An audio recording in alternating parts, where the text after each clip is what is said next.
An balma lamɛnnikɛlaw aw salam aleikum aw tulo bɛ arajo Bamako 24 de kan na ka bɔ Mali kɔnɔ na minnu bɛ k'an lamɛn jamana fan o fan jamana kɔnɔ ni jamana kɔ kan k'aw bɛɛ lajɛlen foni k'aw ko ɲuman dɔn aw sɔgɔlen b'aw ka arajo Mali la Bamako 24 min bɛ yen n'a bɛ kunnafoni latɛmɛ aw bɛɛ lajɛlen tɔgɔ la diɲɛ ma don o don a balimakɛ n'aw denkɛ Abdulaye Kulibali fɛ k'a sɔrɔ ɲɛmaaba n'i y'a sɔrɔ bɛ tali ka jɛjɛ sari la ale bɛ ka baaraw bɛɛ lajɛlen jateminɛ k'aw foni k'aw ko ɲuman dɔn faso kɔnɔ ni faso kɔ kan. Dɔɛrɛ taw ma k'aw sigi ni ka bɔ kunnafoni ma kɔnɔ kunnafoni ni dalilu don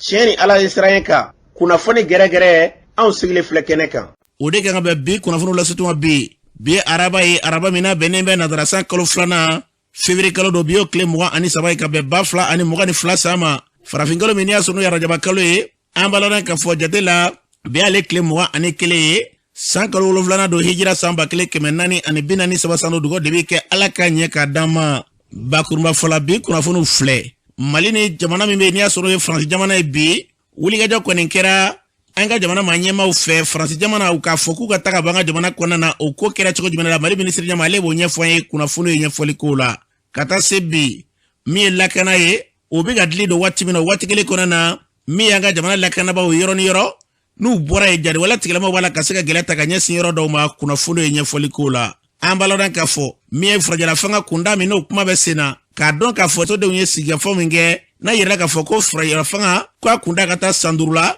o kuma minnu bɛ sen na CEDEAO an baladan k'a fɔ cidenkɛrɛnkɛrɛnlen min bɛ Mali ni CEDEAO ni ɲɔgɔn cɛ n'o ye Nijɛrakaw ka jamanatigi ye ale kan ka don an ka jamana kɔnɔ na ya kunnafoni ye ɲɛfɔli kow la ka taa se bi ɲɔnɔ marabolo kɔnɔ na wulikajɔ min tun kɛra jadiwala tigilamaw fɛ ni ka se ka machine dɔw minɛ kunungo machine dɔw sɔrɔla kunnafoni ye ɲɛfɔli kow la ninnu de bɛ ka kunnafoni kunbaba ye bi ka fara kunnafoni wɛrɛw bɛna fara lasɔn bolo kana denkɛ Abdulaye Kulibali ala ka ɲɛ ka dama kunnafoni an b'a daminɛ k'a ladan k'a fɔ ɲɔnɔ marabolo kɔnɔ na min ye N8 ye kunungo ntɛnɛn fɔra ntɛnɛn min kɔ an b'a ladan k'a fɔ dɔgɔɲinina dɔw n'i y'a sɔrɔ u tun ye jadiwala tigilamaw kɛ wulikajɔ kɛ u taalen dɔgɔɲiniw na k'u ka masiw minɛ fo ka tila ka an b'a ladan k'a fɔ ka mɔgɔ dɔw bugɔ ka dɔw yɛrɛ jɔngi o min kɛra wulikajɔw tun bɛ sen na u kun ye masi minnu minɛ masi fila n'i y'a sɔrɔ n'o tun ye N8 kaw ta ye an baladan k'a fɔ misikɔrɔ Danbele ale ka machine ka taa se Lamini Susuma ale ka machine ma kunungo kunnafoniw cira u ma ka yir'u la k'a fɔ k'u bɛ se ka t'u ka machine nɔfɛ o kɔni kɛra so ye kunungo sɔgɔmada fɛ nɛgɛ kanɲɛ 9 waatiw la u taara machine ninnu nɔfɛ ne ka na n'u ye machine ninnu k'u yira yɔrɔ min na o ye kungo kɔnɔna de ye ka taa N8 kurani o kɔfɛla yɔrɔw la maa caman ka fɔla bi ko ni minnu filɛ bi ka se ka machine minɛ ka tila ka wulikajɔ kɛ ka machine di dɔw ka fɔla i ka dɔn k'a fɔ wulikajɔba min bɛ an ka jamana fɛ bi n'o ye lakanabaaw ka wulikajɔ ye ka lakana ka se ka sɛbɛkɔrɔ sabati ka wulikajɔ kɛ ka kungodaw minɛ k'i ka dɔn ko de ye siran ye ka se ka nin baara ninnu kɛ dɔw ka fɔla k'i ka dɔn kumaɲɔgɔnya minnu bɛ yɔrɔ dɔw ni ɲɔgɔn cɛ n'i y'a sɔrɔ ye bɛnɲɔgɔnya dɔw ye ko ɲama tɛna kɛ o sababu ye ka se ka di bɛɛ bɛ k'i ta fɔ ka kuma kolomɔrɔ tɛ dɛrɛ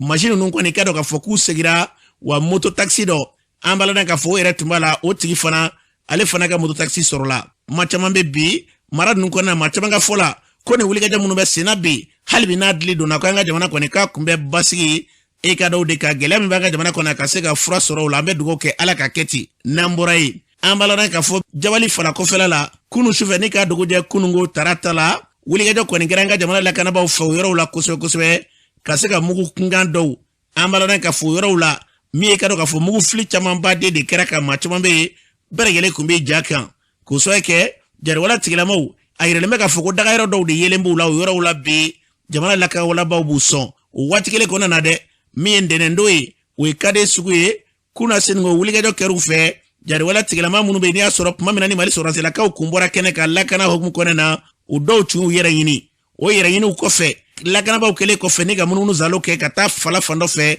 k'u tilala ka segin ka na dugu kɔnɔna na o kɔni kɛra soya maladan k'a fɔ fo ka t'u tɛgɛ da burufeerela dɔ a yirala k'a fɔ ko bɔra jabali ni ka taa burufeere la sugu la a b'ale kɔnɔ k'a fɔ ko jamana lakanabaaw ye nani min kɛ n'a ma ɲɛ k'a fɔ olu kɔni ye ka se ka ɲama bɛɛ lajɛlen cɛ ka bɔ yen o kɛra waati min na maaw bɛ kɛ kɔsegin ta dɔɔni dɔɔni ale nana mun kɛ u n'a minɛ sugu la ka taa n'a ye a yirala k'a fɔ k'o kɔfɛ k'u tilala ka taa alimamu wɛrɛ o yɔrɔ ninnu fana na ye ka tila ka taa o alimami fana kana minɛni ta ni ka ɲɛ so ma maa caman ka fɔla bi hali bi nin baara minnu bɛ sen na e ka dɔn dɔ yɛrɛ tɛ dɛ ni jamana lakanabaaw nana a dɔw bɛ yen i ka dɔn k'a fɔ tɔnfilɛzo o minɛ man di u bɛ an ka jamana lakanabaaw jateminɛ olu mana tɛmɛ yɔrɔ fɛ n'a hakilila k'a fɔ ko basigi nana fiɲɛ suru e ka dɔn maaw bɛ nisɔndiya min kɛ o la u tile damadɔni kɔnɔna na dama a dɔw dogolen bɛ bɔ yen k'o se ka u bɛ yɔrɔw dɔn u bɛ wulikajɔ ta ni ka gɛlɛya ta ka ɲɛsin o ma fɛɛrɛ min kan ka tigɛ ka fara nin bɛɛ lajɛlen kan sigidalamaw ni ka dɔ ka fɔ lakanabaw ale be ka se k'u tɛgɛ di ɲɔgɔn ma ka wulikajɔ kɛ nin ko ninnu ka se ka kɛlɛ ka bɔ maaw sen na n'o tɛ a dɔ bɛ dɔ la e ka lakanabaw bɛ na dama n'olu y'u kɔ don i ka dɔn u bɛ tila ka wulikajɔ ta ka se ka juguya kura wɛrɛ k'o ta ka ɲɛ sigidalamaw an bɛ dugawu kɛ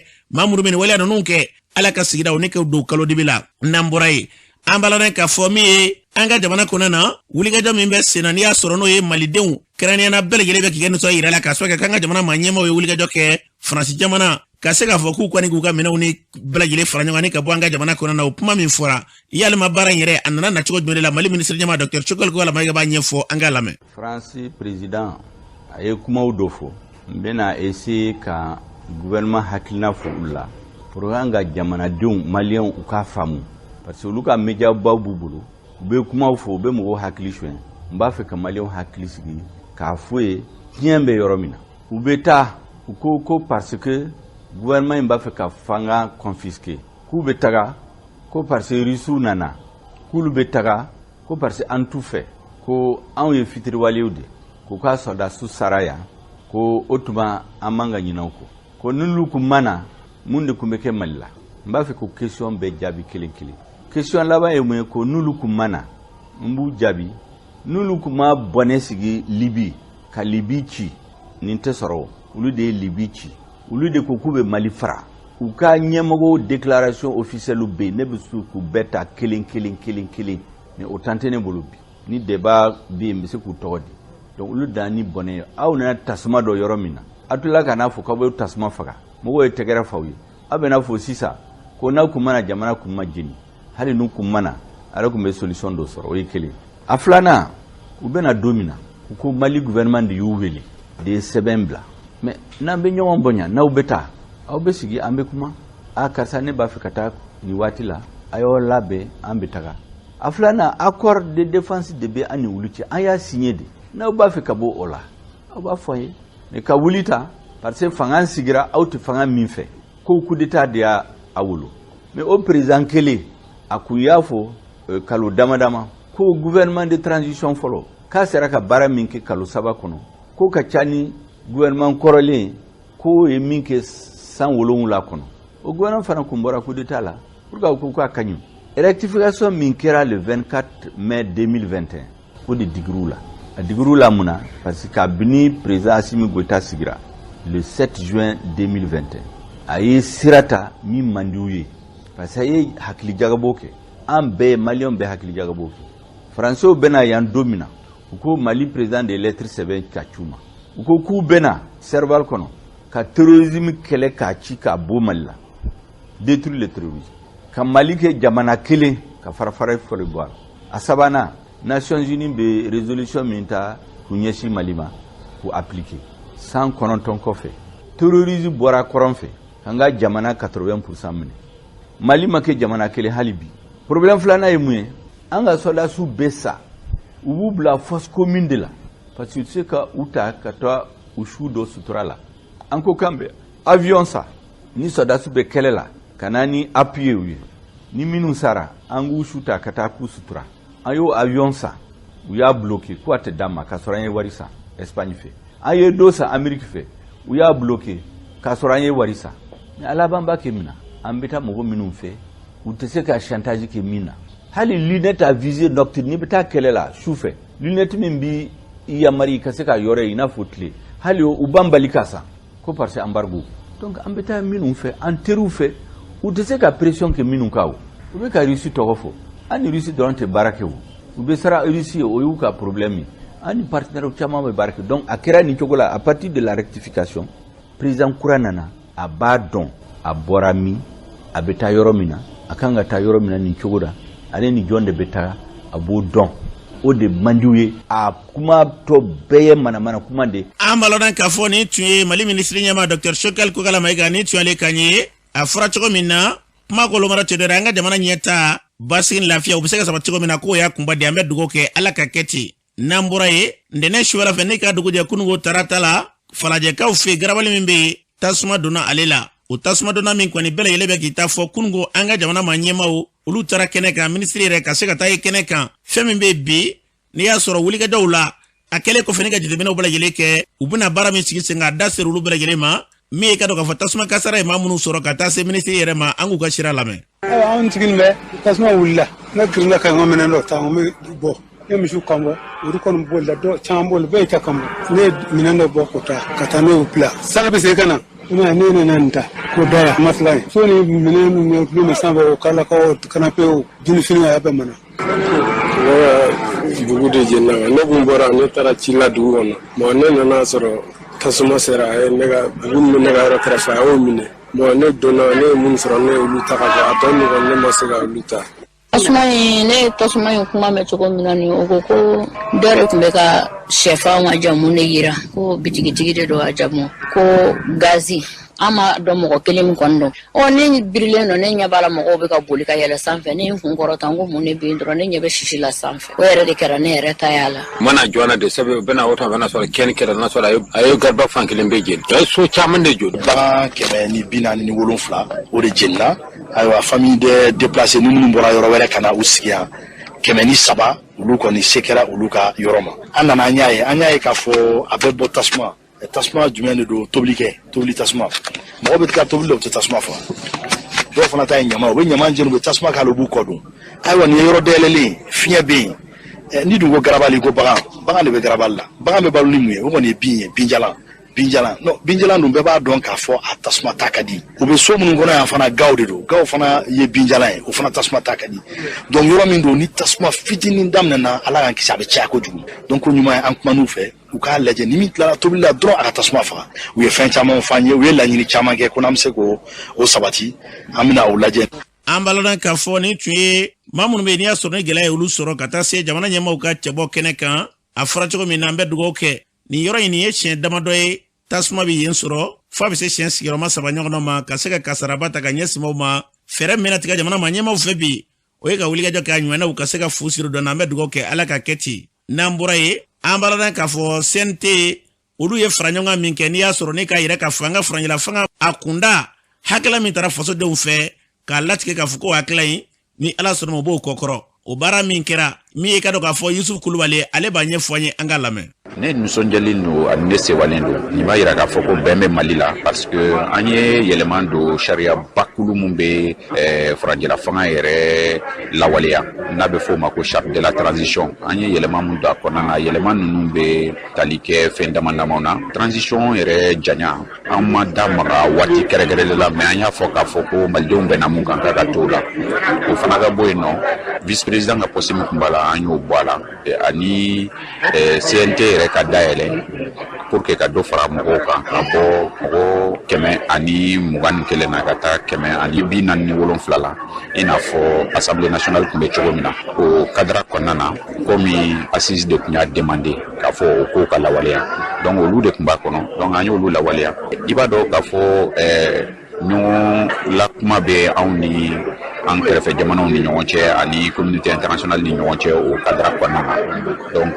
nala sonama foite na boala ni muma ni assise mo ma jeni mu fa assise konana be to chugodla parce que maldew de sabobeke donc mo worete sega ka délai imposé en kuna bo délai mu fora papier ni rek gafe ngono o de ka fo wati kata wati meke sawi wati min konnana namse ka ta election na ka soro problème ma bola wati min konnana namse ka jamana ka refondation ere beke ka kla ka sécurité la nati ka soro problème ma bola pour que nantara election na aga ke election nyanamay maldembe ka ere ko na konnana donc wati je pense que hakliman bela jen nga famia ka fo amanga nga green ka ke amanga ta wati kungurun muntambo donc cadre konana je crois que communauté internationale bena en famia ou bena logique yere ou ba famia ka fo ambe ka taleta sramga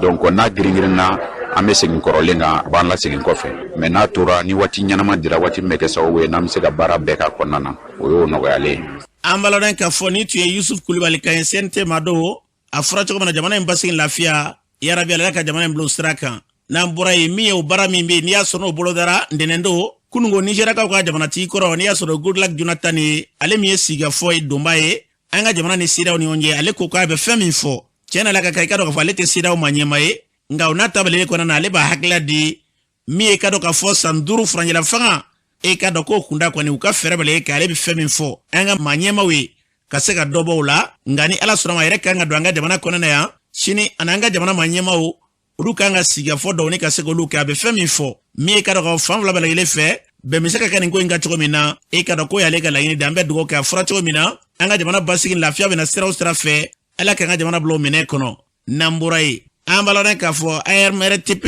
k'a dɔn k'a fɔ olu kɔni wulikajɔ bɛ ka kɛ nɛgɛjuru ko ka se ka sigi sen kan fɛɛrɛ bɛlɛle bɛ se ka kɛ cogo min na min ye ka dɔ k'a fɔ nɛgɛjuru ka se k'u hakilaw cogo jamana kɔnɔna u ni fasodenw ka hakila bɛ taa cogo min na k'i ka dɔ k'o ye wulikajɔ kunba de olu fɛ u ye fara ɲɔgɔn kan ni ka ɲɛfɔli kɛ kunnafonilaw ɲɛkɔrɔ a ko la min ye ka dɔ k'a fɔ Hamadu Sidi Ture ale b'a ɲɛfɔ an ye an ka lamɛn. ARMRTP Kio ale application ye minnu bɛ téléphone utiliser olu u ka téléphone réseau fanga dɔn cogoya min na c'est-à-dire réseau performance dɔn cogoya min na application in dabɔ kunba yɛrɛ o de u yɛrɛ bɛ se ka a dɔn n ka qualité ka ɲi yan n ka qualité man ɲi yan en même temps n'u y'a application in utiliser a bɛ fɛn dɔ fana ci anw ma an ARMRTP ma yan directement an fana bɛ se k'a ye qualité ka ɲi qualité man ɲi an bɛ se k'o ye parce que minɛn caman b'an bolo an bɛ qualité lajɛ cogoya min na mais minɛn ninnu caman an b'u wele ko solution objective de don olu b'a permettre an yɛrɛ bɛ se ka réseau qualité dɔn cogoya min na mais an ye application min lancé o ye de k'a dɔn utilisateur yɛrɛ u bɛ ka mun de ressenti réseau ko yɛrɛ la est ce que qualité ka ɲi a man ɲi an bɛ bɔ minɛn kɔnɔna la technique kɔnɔna la ka sira di utilisateur yɛrɛ ma sisan u k'u hamina ko fɔ an ye réseau ko la ni réponse dira anw ma ni mɔgɔw ye u ka kunnafoniw di comme quoi réseau man ɲi yan yɔrɔ la a man ɲi a ka ɲi yan ou bien ni problème b'an na an ni opérateur de bɛ baara kɛ donc an bɛ opérateur saisi k'a f'u ɲɛna nin tigi y'a plein yan nin y'a plein yan mais jan n'an ka opérateur saisi parce que mɔgɔ bɛ se ka problème dɔ sɔrɔ réseau ko la e ka téléphone de don e ka yɔrɔ de don mais a bɛ se ka kɛ réseau yɛrɛ ka ɲi donc minɛnw b'an yɛrɛ bolo k'o vérifier k'a latigɛ fɔlɔ est ce que nin tigi y'a plein yan problème bɛ yan donc tuma dɔw la i b'a sɔrɔ hali an yɛrɛ ka machine bɛ mun ye an bɛ fɛnw ye tile kelen jatew kɔnɔ mais ni problème réel don an bɛ se k'an déplacer n'an ka minɛnw yɛrɛ ka taa yɔrɔ la ka taa lajɛ nin tigi ye kunnafoni dɔ di ko problème bɛ yan problème bɛ yan donc an bɛ opérateur saisi fɛɛrɛ b'an bolo ka u wajibiya u ka régler temps dɔw kɔnɔ n'u ma régler o temps kɔnɔ fɛɛrɛw fana b'an bolo k'u ɲangi. an balanan k'a fɔ a fɔra cogo min na min ye ka wulikajɔ kɛ ka se ka kɔlɔsili ta ka ɲɛsin an ka nɛgɛjuruko banbali ma o hakila min bɛ senkɔrɔ ala k'o sabati n'an bɔra ye lafasali tɔn dɔ sigira maa minnu bɛ n'olu ka baara tɛ dɔ ye dɛ cakɛdaw la kɛrɛnkɛrɛnnenya an ka jamana forobacaw kɔnɔna na ni olu ye ka dɔ ka subahana mansin a baarakɛbaaw ye kɛrɛnkɛrɛnnenya informatique ka se k'o baaraw yakubaya olu yɛrɛ bɛ baaraw bɛ cogo jumɛn de la gɛlɛya jumɛn de b'u kan n'u b'a fɛ mun ni mun de ka kɛ o kɛra faraɲɔgɔnba ye a ko ɲɛma n'i y'a sɔrɔ u bɛ tali kɛ Marietu Jarala ale ye Kucalaka ye a ye kuma min fɔ o filɛ. Syndicat in sigikun kɛra mun ye an bɛ baara kɛ gouvernement fɛ an ye gouvernement ka baarakɛlaw ye mais an ka o baara kɔnɔna na an ye informaticien de ye o informatique ni a dɔnnenba tɛ mɔgɔw fɛ donc an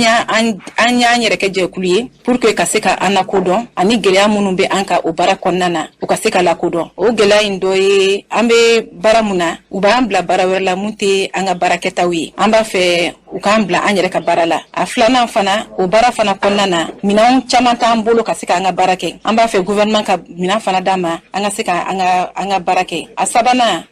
poste bɛ poste la an tɛ se ka o sɔrɔ parce que ye cadre organique dilan cogoya min na informaticiens tɛ se ka o bila o poste la donc an b'a fɛ o bɛɛ lajɛlen ka se ka yɛlɛma ani gouvernement ka sigi ka kuma an ka a da yiru la k'a fɔ gɛlɛya min bɛ an ka baara kɔnɔna na u ka se k'olu ɲɛnabɔ informatique tɛ ka i sigi machine kɔnɔ ka lettre dɔrɔn sɛbɛn ye informatique ye mun ye i b'a sɔrɔ baara dɔ bɛ sen na o baara nin u b'a kɛ bolo la mais informatique nalen don pour que ka se ka bɔ bolo la machine bɛ se ka kɛ cogoya min na aw yɛrɛ ka kuma subahana machine bɛ se ka kɛ cogoya min na bon pour que machine ka se ka kɛ i ka kan ka a fɔ machine ɲɛna a kɛ tan tɔ o fana kalan de bɛ yen nɔ donc informaticiens ye o kalan de kɛ pour que ka se ka a yira machine na yanni tun ka nin baara kɛ yanni a baara ka kɛ bolo la an b'a fɛ machine i ka kɛ mais pour que machine ka kɛ fo an ka fɛn dɔw fɔ f'a ɲɛna machine ka se k'o kɛ donc o ye kalan de informaticien ye kalan mun kɛ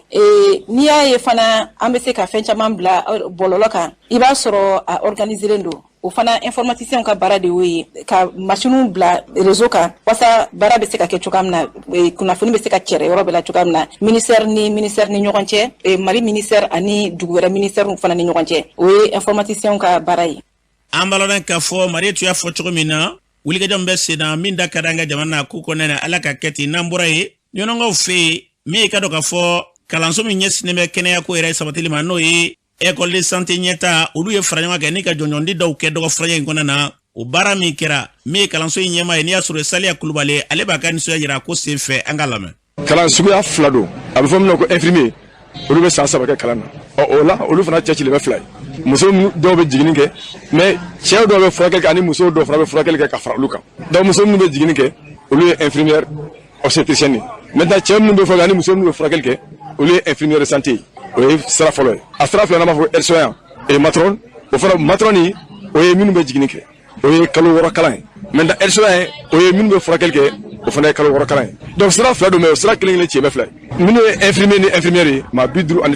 mais 40 de passera o 40 na musow la 16 cɛw la 24 bon donc n'o ye matroni ni fɛngɛ ye donc mɔgɔ 56 de taara o mɔgɔ 56 la minnu bɛ jiginni kɛ n'o ye matroni ye olu ye 26 ye ɔ minnu bɛ furakɛli kɛ cɛw b'a la musow b'a la olu ye 16 ye ɔ ladilikan min bɛ ka fɔ u ye kɔni o ye dɔgɔtɔrɔ kɔni ye tubabu b'a ko sacrifice donc nafolo ɲini yɔrɔ tɛ quoi i bɛ siran Ala de ɲɛ k'i ka baara kɛ parce que fantan ni faama bɛɛ ka kan i yɔrɔ alors ni a fɔra ka san dɔrɔn fura kɔni ma mais i se ye min ye k'a lajɛ ka papier d'a ma n'o ordonnance ye i kan ka o kɔni kɛ ɔ a ka taa fura san sa o b'a yɛrɛ ma k'a bɛrɛ ka ɲɛ i kana ɲɛ kuma kɔrɔ kuma tɛ k'i ka nɛni o de ye dɔgɔtɔrɔya kɔni taabolo ye.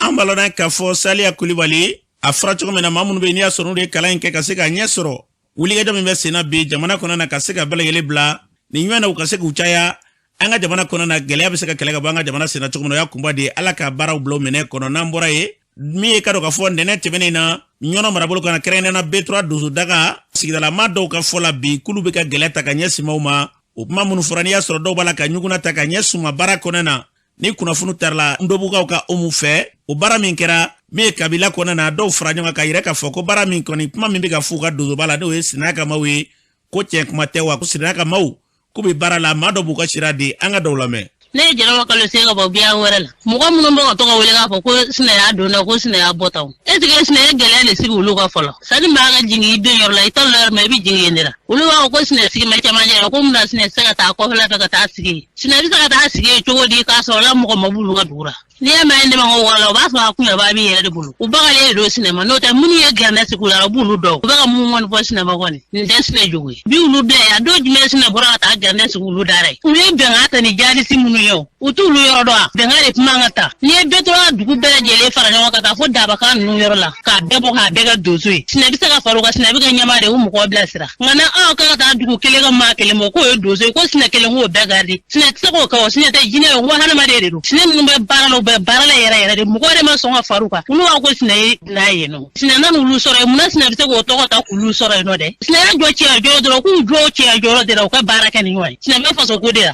wa an bɛɛ b'o faso ko de la u ye bɛnkan ta ni maa minnu ye dɛ olu de bɛ sira ɲini ka d'u ma u ka feerefɛnw b'u fɛ cogo min an'u ka malow b'u fɛ cogo min mɔgɔ maa fara jari wɛrɛ tigɛ ma nɔgɔn nk'olu tɛ malidenw dɔ ye Ablaye Kulubali ne b'i fo k'i waleɲuman dɔn i bɛ faso baara la walahi donso bɛ k'anw lakana anw sigilen filɛ sigi min na ni donso tɛ ɲamanw dara a mɛnna. Ne tɔgɔ ye Bakari ka bɔ B3 la u b'a fɔ ma ko jeliba donso minnu b'an ka mara kɔnɔ n'o ye Sinaya kɛ daga ye Sinaya jɔmɛ ni anw ye bi anw ye kuma min fɔ ntɛnɛndon ka bɔ Ndobugu ba la Sinaya bɛ anw de ye yan nɔ ni Sinaya tɛ Ndobugu tɛ yen Ndobukani tɛ yen B3 tɛ yen ND5 tɛ yen kuma tɛ Dabakan ma Sinaya ye cɛ ye bi cɛ don sini anw ye kuma min fɔ a ma k'a sigi mɛ ko ka wari minɛ mɔgɔw bolo Sinaya mɛ wari minɛ maa si bolo a m'a fɔ maa si ma k'a ye wari di yan o Sinaya bi sigi ma anw da ne umu ko ma ko Sinaya ma fara ye a ye maa min fɔ a ka na n'o prévu ye o kɔfɛ ko kura kuma ko Sinaya wari minɛ maa min na n'o ye kɔlɔndugu ya prévu t'a la a ka sabali a kana mɔgɔw bila ɲɔgɔn na Ndobuguba a yɛrɛ da de o fɔ k'u ye bɛnkanw ye n'a ye bɛnkanw ɲini n'aw kɛra jadisi ka ban aw t'an dɔ ye bilen wa u ka ɲɔ n'u ka malo a kɔni a ti tɛmɛ yan bilen B3 kɔni a ti tɛmɛ yan u b'a kɛ bɛlɛ u b'a ɲini mun de la ka da olu ye bɛnkan di ta an ko an tɛ bɛnkan kɔrɔ bi an t'a kɔrɔ sini bɛnkan taara Ndobuguba la a dugutigi bɛɛ ye ɲɔgɔn sɔrɔ a n'alimamiw bɛɛ ye ɲɔgɔn sɔrɔ Ndobuguba la ka bɛnkan di kan Sinaya ko ni maa ye bɛnkan ta k'i n'ale tɛ sabu ye jadisi ye ko in bɛɛ jijo na Ndobuguba de la a y'a yɛrɛ déclaré de mɔgɔw ko Ndobuguba jadisi ye jadisi dugu yɛrɛ de don n taara ka Sinaya dɛmɛ dɛ n baara ka tiɲɛ de fɔ Sinaya kun kan walahi kalo tɛ fiye n baara ka fɛn min fɔ Sinaya jugu don sina ko ale marfata wala diga juguta wala ti benga ta jadi su fetu an zigina ala ka bo sina ka bo an zigina sina dubula wallahi sina horoni wa baraka kienka urundo ko munu baraka ne wore ko mu ka kawala ayi musudi amanga ni popata anda de Detroit sina wi tam ga an di nyebala no na ga nyoti na ka moloti na abegor audila parce que jadi su didu anga moloti na churna an bodido dozo ti ga baraka ni shukura ni dozo nana telefon dugo jadi su wele wina moloti e ko telefon dugo jadi su wele ga ta ko moloti ni o telefon dugo jlowi mu de benga ga rudi baraka ni wale ka ble sina kwate benga na be akala shini wani mama benga ta ki na deke ante sina go tunale ambeto ko te sina go ni mama ma farala anda beni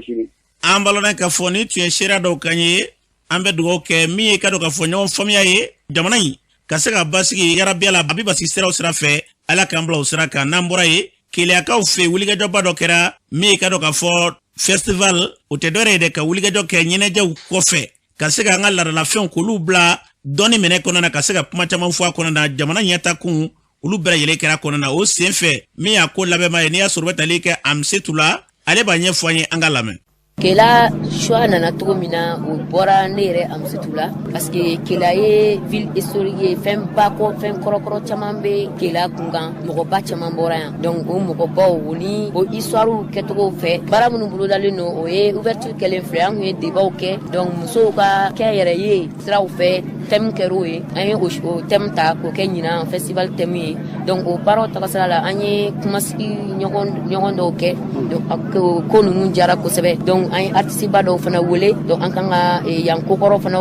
do yira mo la ay fenchama buluda artiste baba ba chama bambulo même il faut autorité malienne ye ameni barena baray mbe chugumi amanjija ay demseniye an fana be ka demenini fana kana demeni barena parce que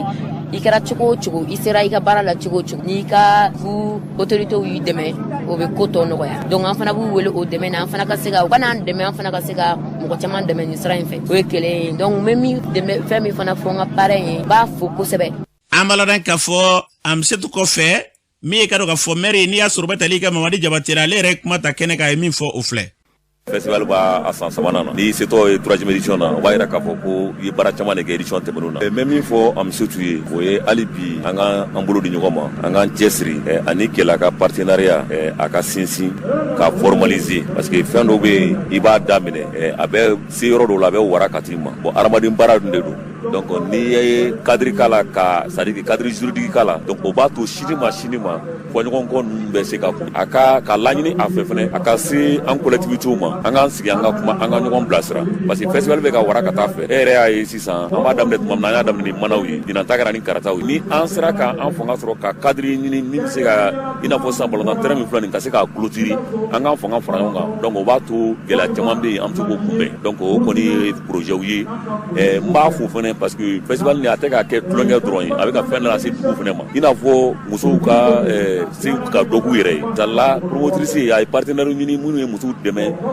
c'est si machine kola ça c'est des choses à saluer donc jeunesse formula baron fon que ali bia ki nyeshi jeunesse ma ka dugu laje ambisi ka anga dugu développer tout na ni festival aso wi salo orange ri janga partenaire ni na orange anga partenaire ngotu mais ali bi gelea banka ama ni orange fait ama faire de ka pilonu soro anga ere bolo ya mi manga réseau ko ere bu amalodan ka foni tu merkanye mawadi jabati afura chukumina mamunu fura kenega no yenyeta ka nyasi kile ere na laminima ala ko akla oni ko lusawati nambura ye ambalodan ka fo fajigila ka ufe uluka dogo fie kona na yame aende menga warala ire ka sora ku eva fe ulu e wuliga jobake kase ko sugu sania dogo fanya temenina ukera sibiri do sugu la die bela jele kase ka sugu kone ka jea ka sugu sania kusebe ukeneka kuna fon law tumbe keneka anyi ngali bunu tani ka nyesu mo kuma munu foye ufle ne to Mahamadou Traoré ne re faye la sugu président amaka nyamani changa sugu sania pour que sugu bisaka ndo bisaka ba ko to pew ama in sugu de to bela jele fe no ma ya loni beki jahan ka yoro sania ka no bola pew on mi ni to fe beki jahan na digi sugu sania foite sania bo ame président jangine fu ani fajila bureau mo bela jele ani to Fawala Keita le secrétaire général du comité de gestion du marché de Fajigila o bureau konana ko fo sugu ga sugu mi sanalendo o la fin sanmo mi bo akono wala sa katake mo ko dumuni na chuga mina kala je sugu akana no foi fin sanmo ga se ka bo akono mo ko na fin sanmo sura nga sugu konana ni président Mamadou Traoré a n'a ka bureaudenw n'i ye olu ka baara di u yɛrɛ de y'a jateminɛ k'a fɔ n'a ma ɲɛ sugumɔgɔw bɛɛ lajɛlen jɛra ka danaya da u kan donc a ka kan ka wale kɛ sugu kɔnɔna na nin dɛrɛmɛ ma bɔ maa si kun nin ye bureau yɛrɛ ka musaka bɔra olu de kun pour que baara in ka se ka kɛ cogoya min na nin kɔni ye ka jamanaden ɲumanya wale dɔ ye nin donc a lajɛ i sigida la a kɛra i ka so ye o a kɛra sugu ye o ka se ka saniya sabati maliden bɛɛ lajɛlen ka se ka nin hakilina ɲuman in ta cogoya min na walasa saniya ka sabati sugu kɔnɔna na. Ne tɔgɔ Mara Margo ka bɔ Fajigila Dumanzana an bɛ k'an ka sugu saniya an bɛ k'an ka sugu ɲɛtaga ko de la pour que an ka sugu ka taa ɲɛ. Ne tɔgɔ ko Bayantu Ɲare ka bɔ Fɔnbabugu la an ka sugu ka ɲɛtaga an b'o de kɔ an b'a ɲini suguden bɛɛ fɛ u k'u ka sugu saniya de ka ɲi. Ne tɔgɔ Aminata Jara ne bɛ Fajigila sugu la yan nɔ an kɔni ka ɲɛta de ye sugu dɛmɛni an ka fara ɲɔgɔn kan wa an b'a ɲini fɛnɛ an ɲɔgɔn caman sugu minnu b'an kɛrɛfɛla la u fɛnɛ k'an ladege an ka bɔ nɔgɔ nin na an kɔni farala ɲɔgɔn kan ka nin hakilila nin kɛ pour que an bɛ se ka sugu lasaniya cogo min na ka nɔgɔ bɔ sugu kɔnɔna na ni nɔgɔ bɛ sugu kɔnɔna na dumunifɛnw a bɛ se ni fɛn caman ye ka se an ma nɔgɔ de bɛ na ni bana caman de ye ka lasa an ma an kɔni ka ɲinita de ye saniya de. Ne tɔgɔ ye Jamine Jara ne ye Fajigila sugu vice président dɔ ye baara kun ye saniya de ye n'a fɔra k'a fɔ sugu bɛ yen k'a fɔ saniyaba t'a kɔnɔ ɲama bɛ to a kɔnɔ a bɛ na ni bana ye sugu dabɔra saniya de kama n'an fɛnw de bɛ feere sugu kɔnɔ n'a fɔra ko o yɔrɔ o tɛ saniya nɔgɔ bɛ sugu kɔnɔna la a bɛ kɛ sababu ye ka bana se mɔgɔw ma ka ɲama cɛ ka bɔ sugu kɔnɔna na a bɛ saniya nati sugu kɔnɔ o de y'an bila bi ka fara ɲɔgɔn kan kɛ ka sugu saniya anw yɛrɛ dama ni min farala ɲɔgɔn kan n'an ye sugu kɔnɔ mɔgɔw ye anw de farala ɲɔgɔn kan min b'an bolo ka jɛ k'an ka dɔrɔmɛ kelen fara ɲɔgɔn kan ka kɛ sababu ye ka mobili ɲini ka ɲama cɛ ka bɔ sugu kɔnɔ association tɛ anw yɛrɛ dama ka jɛ baara de ye nin ye ka sugu saniya vraiment n b'a ɲini sugu bɛɛ fɛ Bamakɔ sugu bɛɛ k'a lajɛ ka saniya fara i ka boloda kan baara la sabu ni saniya ma kɛ sugu kɔnɔna na awa a ka ca Ala fɛ bana ti ban. Madame Keita Fanta Dambele ne ye Fajigilaka ye Ala ye n sigiyɔrɔ bɛɛ Nafaji ma ne ye Fajigila sugu musow ka ɲɛmɔgɔ ye nɔgɔ bɛ diɲɛ yɔrɔ o yɔrɔ la kɛnɛya tɛ yen nɔ lafiya tɛ yen nɔ jamana yɛrɛ bɛ bolo min kan bi jamana ka kan ni saniya ye an yɛrɛ birokɔnɔmɔgɔw de y'an bolo fara ɲɔgɔn kan komi an ka sugu mɔgɔ dɔw bɛ an ka sugu la biro in na mɔbili b'u bolo mɛ u ye mɔbili min sɔrɔ an ka kɛnɛya yɛrɛ de sababu ɲamancɛ dɔ de sababuya la dukɔnɔna bɛ musow bolo cɛ tɛ dépense ye mɛ dukɔnɔna kɔni banbali yɛrɛ basigili na saniya na fɛn bɛɛ muso de kan ka jɔ a jɔyɔrɔ la o la. Ajara Kulubali Ala ka jamana kolo suma Ala ka se di ɲɛmɔgɔw ma an ka laɲini o ye hɛrɛ bɛɛ de bɛ jamana kolo sumali la an kɔni ye mɔgɔkɔrɔbaw ye sugu kɔnɔ bi m'an kɛ yan an tɛ sɔrɔ ka di an bɛ dugawu kɛ denmisɛnninw de. Ni tun ye Fajigila sugu kɔnɔ sibiridenw ni tun ye ninnu ye a bɛ baara nege du i la ka se k'i sigiyɔrɔ ka jɛya k'o dusu di kɔnɔ sango bi ni jɛya tɛ foyi tɛ yen min bɛ se ka sabati kɛnɛya yɛrɛ bɛ daminɛ jɛya de la o y'a kunba de u ye nin baara min kɛ dɔwɛrɛ tɛ dɛ wulu yɛrɛ dama ka fara ɲɔgɔn ka dusu ta ka se ka nin baara kɛ Ala ka nin hakilila sabati sɔnni an ka sigi ka bɔ faso ka nin kɛ an yɛrɛ ka kɛtaw ye mun ye an ka olu kɛ o y'a kunba de Ala ka hakilila ni ka yakubaya n'an bɔra ye Buguni marabolo kɔnɔ na min ye ka dɔn k'a fɔ kulu min bɛ yen kɛrɛnkɛrɛnnenya n'u bɛ wele ko ADB Maliba olu kɔni bɛ ka wulikajɔ kɛ kɛrɛnkɛrɛnnenya ka se ka kalansow k'olu jɔ o kɔfɛ muso k'olu dɛmɛ nɔgɔsɛnɛ baaraw la ADB Maliba ka cɛba minnu bɛ ka dɔn k'a fɔ Buguni kɔnɔ na min ye Madu Sanfɔ n'a ka cɛdenw ye dɔgɔfɛn tɛmɛnen na olu tun bɛ Buguni yɔrɔ min bɛ yen n'i y'a sɔrɔ n'o ye jɛba ye o sɛbɛn u taara girasi di o musow ma nɔgɔ sɛnɛ ka se ka baara yakubaya o kɛnɛ kan baara ninnu na u kunbɛlen kɔfɛ ɲɛnajɛw kɛra k'u kunbɛn o kɔfɛ dɔw b'u ka nisɔn yira an ka dɔw lamɛn. Ne ye Basiru Bagayogo n b'u ka cilen don mɔgɔ n'a ko k'a b'anw dɛmɛ an b'a fɛ fɔ saya cɛ o cɛ n'i b'anw dɛmɛ Ala k'i labɛn jugu ye Ala k'i jugu ntanya an kɔntannen don an b'aw fo. Ne tɔgɔ ye Saka Sangare a bonyana ne yɛrɛ ma an b'a fɛ ka taa nin laɲini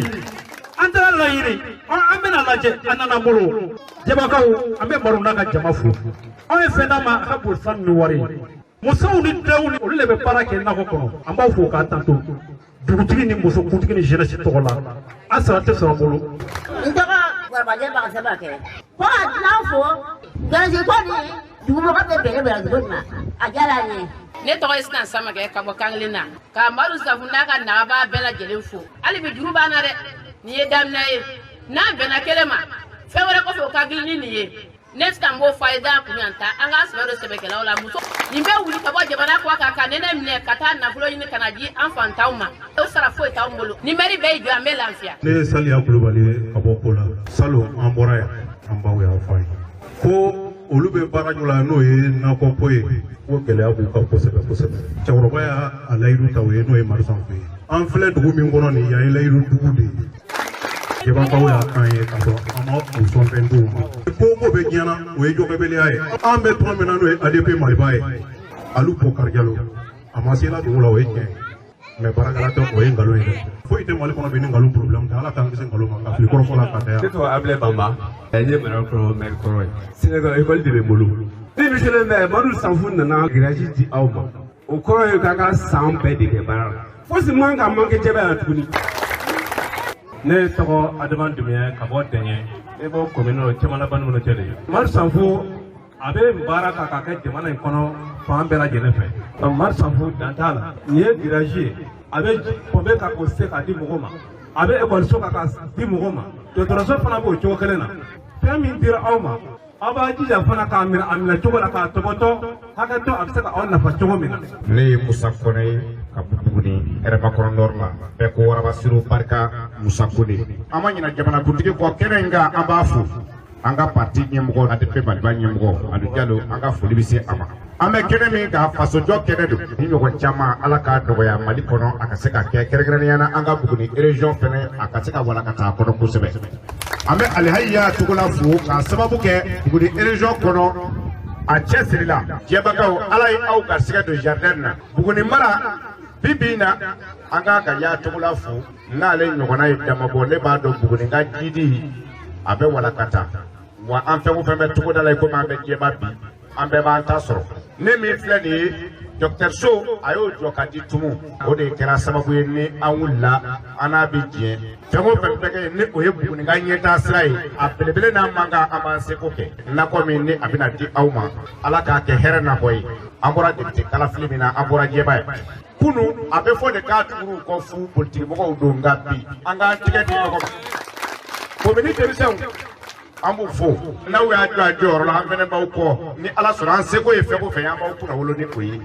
An balɔden k'a fɔ ni tun ye sigidalama dɔw kan ye o kɔfɛ dugutigi yɛrɛ ale ka mɔgɔ min tun bɛ kɛnɛ kan Bagayogo ale b'a ka nisɔndiya yira an ka lamɛn. Ala sago n'i ye muguri bɔtɔ bila ko nɛfɛ la jati bɛ ma sa nuji ma sa dugutigi ko nin bɛnna ma k'a ja ale ye bamanan ye a ti kɔ bila la n'a ko k'a ye ko min na a bɛ sa o sira bamanan kɛmɛ min fɔ fɔlɔ o ɲɛ fɔlɔ tugula kan i bɛ sa o kɔ ayi bi an y'o kan kan an bɛna fɔ ko nin min na an y'o la dugutigi ko nin bɛnna ma k'a ja ye ni Ala sɔnna ma a bɛ cɛsiri o de Ala sigi sɛbɛn Ala tɛ fila fana. Ni tun ye dugutigilakaw kɛrɛnkɛrɛnna Bagayogo ale tun ye dugutigilakaw ka ciden kɛnɛ kan ka se ka kumaw fɔ o kɔfɛ kulu yɛrɛ ɲɛma n'o ye Madou Sanfou ye Yaya Togola Madou Sanfou ka bɔ Buguni ale yɛrɛ kuma ta ye min fɔ o filɛ. A ka foli bɛ aw ye an ye ci bila Ablaye ma a bɔra fɔ Jɛnɛ ka na Segu k'i teriya ka na an fɛ yan Ala ni a jɛɲɔgɔnkɛ n'o ye an denkɛ ye n'o ye Warabasiru ye u bɔra ka kuma minnu fɔ nin o de ye anw kan ye n'u kumana yɔrɔ yɔrɔ an ka kuma caman tɛ yen dɛ an nana aw fɛ jɛba yan bi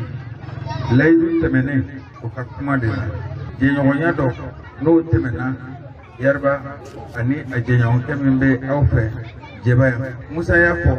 an bɛ foli kɛ maa min ye o y'anw ka parti ɲɛmɔgɔ ye n'o ye Aliyu Bokar Jalo ye ADP ɲɛmɔgɔ an b'a fɔ k'a barikada a ɲɛ tɛ yan bi